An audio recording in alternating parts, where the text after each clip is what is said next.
Hello, my name is Florian-Lennert Lau, and today we are going to listen to my award presentation about DNA-based nanonetworks, or a new paradigm for communication at the bottom. But without further ado, let us begin. First of all, since not everyone is familiar with the nano context, I want to present a short intuition. What we see here is a size comparison between different objects.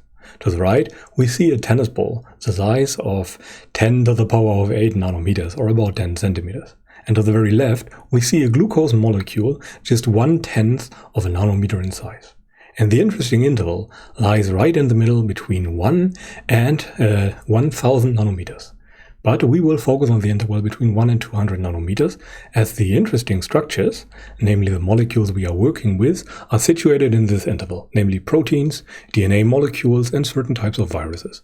But we are obviously mainly interested in the DNA molecules. But without further ado, we want to further motivate the entire topic of DNA-based nanonetworks and nanonetworks in general using a motivational scenario. What we can see in the left panel is a patient that suffers from multiple ailments. In a realistic scenario, that person has to spend most of the time stationary with all their health parameters checked by devices in a hospital, for example. The alternative to that is that that person gets injected with a swarm of nano devices or nano robots or even a nano network.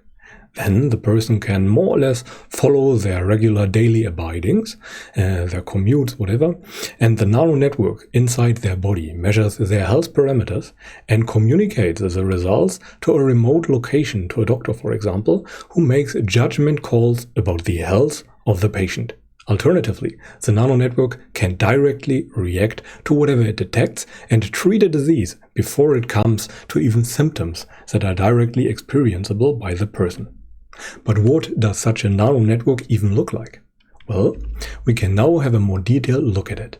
What we see here is a swarm of nano devices, and they are programmed to detect a certain type of predefined marker that is very indicative for a disease, for a specific kind of disease. Whenever any of those devices detects such a marker molecule, then they release the building blocks for a message molecule. And once all the required building blocks for such a message molecule are present, a message molecule can fully assemble and then travel inside of, for example, the human bloodstream until it meets another nano device and forms a stable binding with it. Then the nano device that detected the message can react upon it. And the interesting part about such message molecules is that they can compute a mathematical function during their assembly process.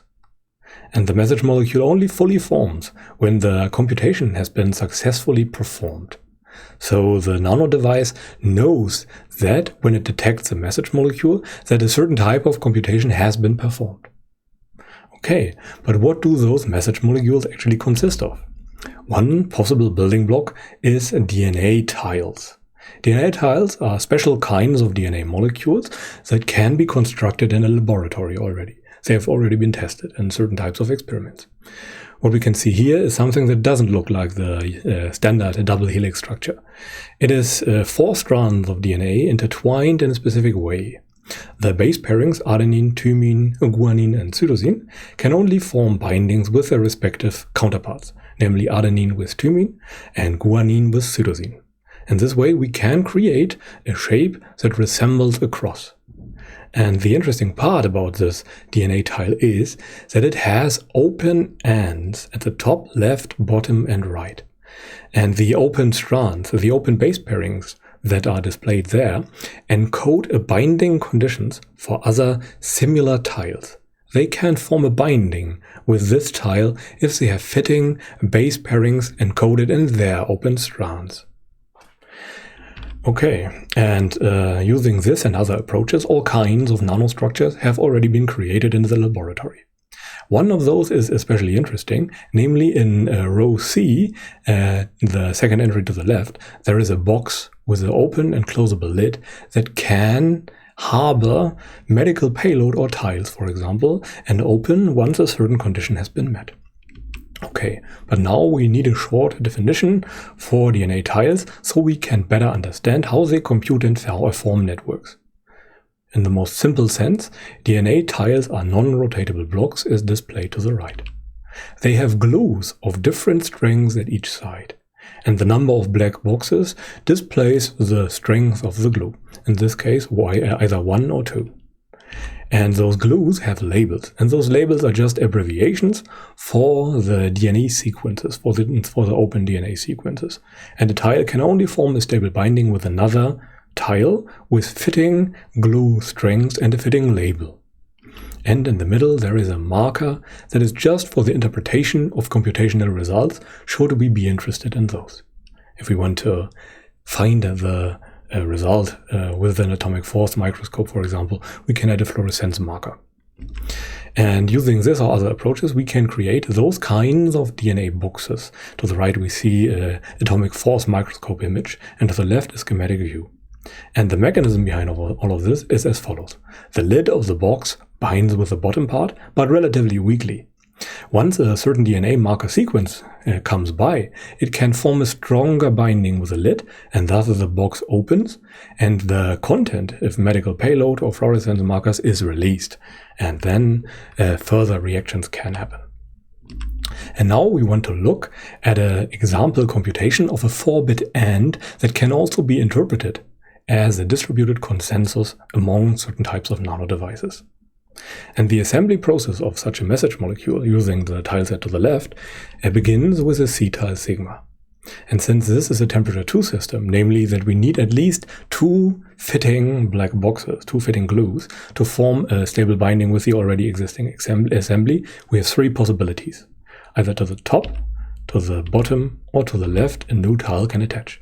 And now we have an interesting situation, because the fitting glues can come from 2 different tiles. So it is also possible that this tile here can form a binding with the already existing, partially finished message molecule. To the bottom we have a similar scenario. And now the process can continue in the same way as before until the last input tile. All the inputs to the computation are marked in red, and those tiles are released by the nanosensors, is present. When that tile is present, we have a special situation, as now the receptor of this message molecule can bind to the message molecule. And it can only bind if the entire computation has been finished and the rest of the message molecule is already fully assembled. And now the receptor can also form and the message molecule is finished. And it's very important that this is a necessary condition. The message molecule can only finish when all the necessary tiles are present and the computation is finished. And as a network structure, the entire scenario can look as follows. We have, again, a swarm of nano devices of different types. The 4 different ones are placeholders for a swarm of entire nano devices that has the very same function. And they detect certain kinds of marker structures that are predefined, certain types of DNA sequences, for example, and then they release the tiles 1, 2, 3, and 4. And those are the input for the computation, and the assembly can begin. All the other tiles are already present in the communication channel.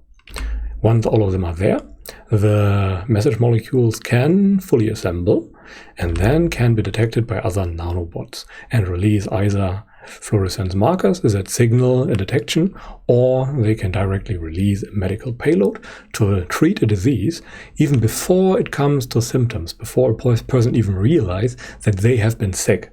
We can cure diseases that fast, possibly using that approach. Okay, and that is pretty much it for my presentation. If you have any questions of any kind, now is a good time to ask them, either via mail or via the associated Slack call that is probably here. Okay, and those here are my references. And here is the contact detail. If you have any questions, you can write to my mail address or even call me if you wish. Okay, but anyhow, have a nice day, and thank you very much for your attention. Goodbye.